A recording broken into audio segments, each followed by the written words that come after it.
ministre, chef du gouvernement, Mesdames et Messieurs les présidents des institutions constitutionnelles, Monsieur le maire de la commune de Libreville, Messieurs les présidents des confédérations du patronat et des travailleurs, Monsieur le représentant de la presse, Monseigneur l'archevêque métropolitain de Libreville, Monsieur le secrétaire général de la présidence de la République. Distingués invités, Mesdames et Messieurs, au seuil de cette nouvelle année, je voudrais vous remercier vivement pour les vœux multiformes que vous venez de prononcer à mon endroit, à celui de la Première Dame et de ma famille. L'année 2020 restera dans les annales de notre pays. Elle aura été difficile et particulièrement éprouvante sur tous les plans, pour nos compatriotes comme pour vous toutes et tous ici qui incarnez l'élite de la nation. Et comme je l'ai indiqué dans mon discours de vœux à la nation du 31 décembre, j'y ai puisé un surcroît d'optimisme. En effet, durant l'année sociale, l'État gabonais a démontré toute sa capacité de résistance. Qu'il se soit agi de riposter sur le plan sanitaire à la pandémie de la Covid-19 ou de conduire les destinées de notre pays dans la tourmente que notre économie a connue, à l'instar de tous les États du monde.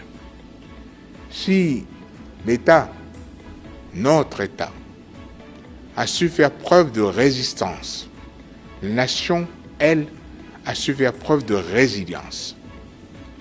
Nous ne serions pas parvenus à maîtriser cette pandémie sans l'acceptation et la compréhension par nos populations des mesures prises dans le cadre de l'état d'urgence. Aujourd'hui, je constate avec satisfaction que les résultats sont là. Sur le plan sanitaire, le Gabon est considéré en Afrique comme l'un des pays les plus efficaces en matière de riposte face à la Covid-19. Sur le plan économique, perspectives d'un retour à la croissance sont réelles, comme le montrent de multiples indicateurs. De surcroît, l'arrivée tout prochainement d'un vaccin anti-Covid constitue une excellente nouvelle pour nous tous et fait que mon optimisme est en réalité un pragmatisme. Distingués invités, Mesdames et Messieurs, si au cours de l'année 2020, nous avons pu et su faire face collectivement à l'exceptionnel sur le plan sanitaire comme sur le plan économique, c'est aussi grâce à vous, vous qui avez choisi de consacrer votre vie au service public, c'est-à-dire au service de vos compatriotes. Je sais pouvoir compter au cours de cette année sur chacune et chacun d'entre vous pour relever le plus important des défis, celui de relancer toutes les activités mises à l'arrêt dans notre pays du fait de cet ennemi invisible et remettre ainsi le Gabon sur la voie du développement. Pour y parvenir, nous devons créer ensemble les conditions d'une croissance économique plus inclusive et plus durable sur le plan environnemental, poursuivre le redressement de nos comptes publics et moraliser davantage encore la vie publique pour une meilleure orthodoxie. N'oubliez pas que les temps changent, que le Gabon change aussi. Nous avons encore plus aujourd'hui, vis-à-vis de nos concitoyens, un devoir d'exemplarité et de probité absolue, tout comme un devoir d'efficacité. Ces exigences, ces attentes valent pour l'ensemble de l'administration, mais plus encore pour le gouvernement. Le gouvernement qui a un devoir renforcé d'efficacité pour répondre aux attentes prioritaires de nos concitoyens en matière d'emploi, d'éducation, de santé, de pouvoir d'achat, d'accès à l'eau et à l'électricité et de transport.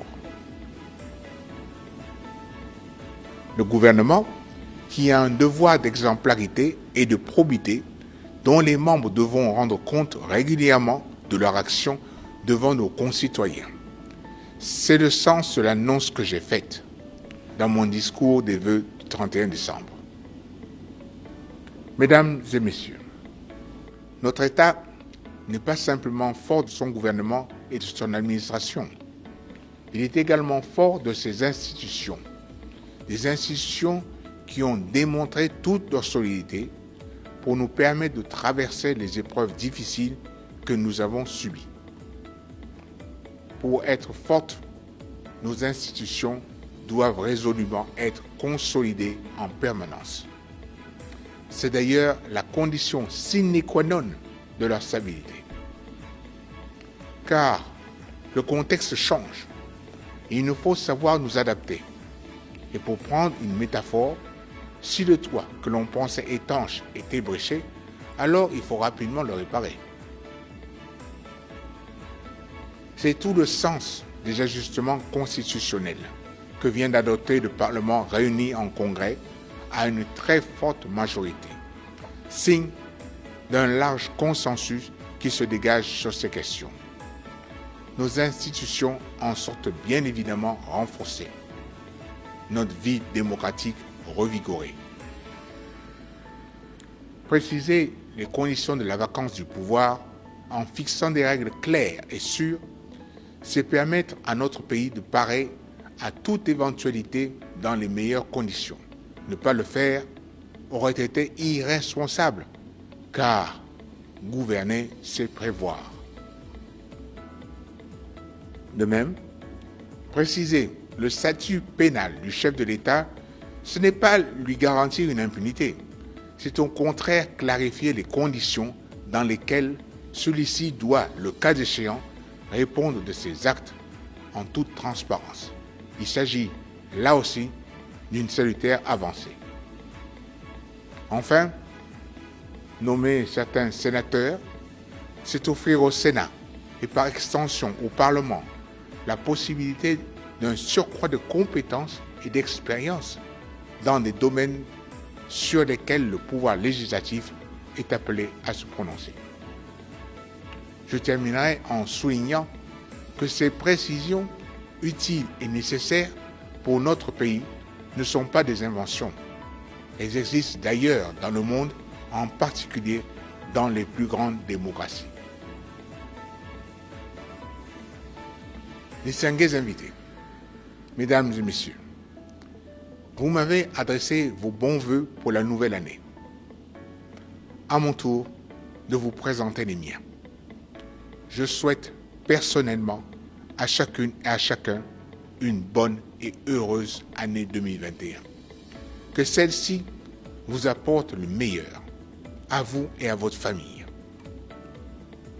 Que Dieu bénisse le Gabon. Je vous remercie.